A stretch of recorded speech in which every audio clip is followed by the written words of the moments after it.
ऐसी चीज नहीं जो हम करते हैं। प्रेम वो है जो हम बन जाते हैं। प्रेम कोई व्यापार नहीं या आत्मा का एक दिव्य गुण है। प्रेम कोई सौदा नहीं या एक संपूर्ण का स्वरूप है। लेकिन प्रश्न उठता है कि क्या हम वास्तव में प्रेम को समझ पाए हैं? क्या हमने प्रेम को जिया है या बस उसे एक भावना की तरह महसूस किया है? प्रेम की वास्तविकता। आज हम जिस प्रेम की बात करते हैं वह अधिकतर इच्छाओं से भरा होता है। हमें कुछ चाहिए इसीलिए हमें प्रेम करते हैं। लेकिन सच्चा प्रेम पाने के लिए प्रेम को देना पड़ता है, खुद को प्रेम में डुबाना पड़ता है।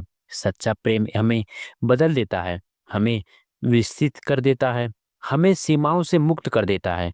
यह प्रेम केवल व्यक्ति विशेष तक सीमित नहीं होता, यह संपूर्ण अस्तित्व के प्रति होता है। सत्संग में प्रेम की व्याख्या है। संत महापुरुष ने कहा है कि प्रेम कोई क्रिया नहीं, यह स्वयं की स्थिति है। यह कोई करने की चीज नहीं, यह होने की स्थिति है। यदि आप किसी को प्रेम कर रहे हैं तो इसका अर्थ है कि आपके भीतर प्रेम जागृत हो चुका है। प्रेम की स्थिति में व्यक्ति अपने स्वार्थ को छोड़कर परमार्थ में जीने लगता है। जैसे दीपक जलता है, स्वयं को जलाकर रोशनी फैलाता है, वैसे ही प्रेम में स्वयं को मिटाकर दूसरों को आनंदित करता है। प्रेम का मूल सूत्र क्या है? अब सवाल उठता है, हम संसार में प्रेम खोजते हैं, लेकिन प्रेम तो हमारे भीतर ही है। हम बाहर ढूंढते हैं, किसी व्यक्ति में, किसी वस्तु में, किसी परिस्थिति में, लेकिन प्रेम तो आत्मा की गहराइयों में छिपा हुआ है। जब हम प्रेम की भीतर खोजने लगते हैं तब हमें वास्तविक प्रेम का अनुभव होता है। प्रेम परमात्मा का स्वरूप है और प्रेम में ही परमात्मा का दर्शन होता है। सच्चे प्रेम की पहचान। सच्चा प्रेम कैसा होता है? सच्चा प्रेम त्याग से भरा होता है, उसमें कोई शर्त नहीं होती। वह देना चाहता है, कुछ पाने की इच्छा नहीं रखता। जब प्रेम में पाने की इच्छा होती है तो वह प्रेम नहीं रहता, वह मोह बन जाता है। प्रेम की सच्चाई पहचानना यही है कि वह हमें स्वार्थ से मुक्त कर देता है, हमें अपने भीतर के दिव्य स्वरूप से जोड़ देता है। संतों की दृष्टि में प्रेम। संत कबीर कहते हैं, प्रेम गली अति संकारी, तमे दो ना समाही। अर्थात इसका अर्थ है, प्रेम की गली इतनी संकरी है कि उसमें अहंकार और स्वार्थ के लिए कोई जगह नहीं। जब तक हम अपने अहंकार को नहीं छोड़ देते तब तक हमें सच्चे प्रेम का अनुभव नहीं कर सकते। संतों का प्रेम निष्कलंक होता है। वह उनकी दृष्टि में हर प्राणी प्रेम में योग्य है।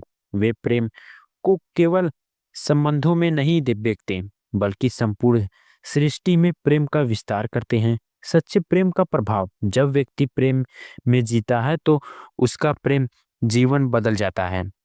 वह शांत हो जाता है, क्रोध समाप्त हो जाता है। क्या आपको पता है कि पानी सिर्फ प्यास बुझाने के लिए नहीं, बल्कि रोगों को ठीक करने के लिए भी इस्तेमाल किया जाता है?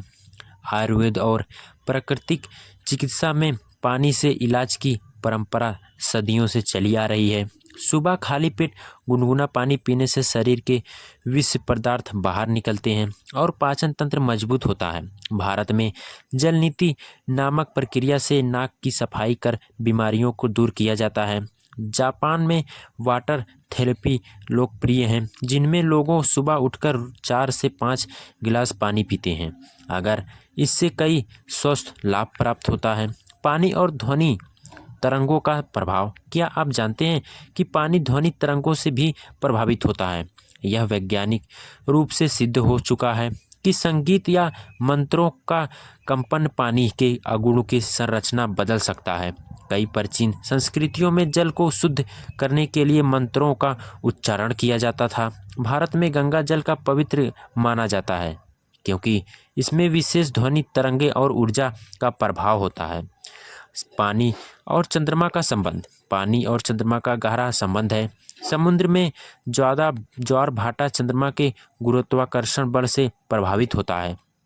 लेकिन क्या आपको पता है कि चंद्रमा हमारे शरीर के पानी पर भी असर डालता है? पूर्णिमा और समस्या के समय हमारे शरीर की भावनात्मक और मानसिक स्थिति बदल सकती है। इसीलिए योग और ध्यान में इस समय विशेष सावधानियां बरतने की सलाह दी जाती है। पानी पीने याद रचित करने की शक्ति।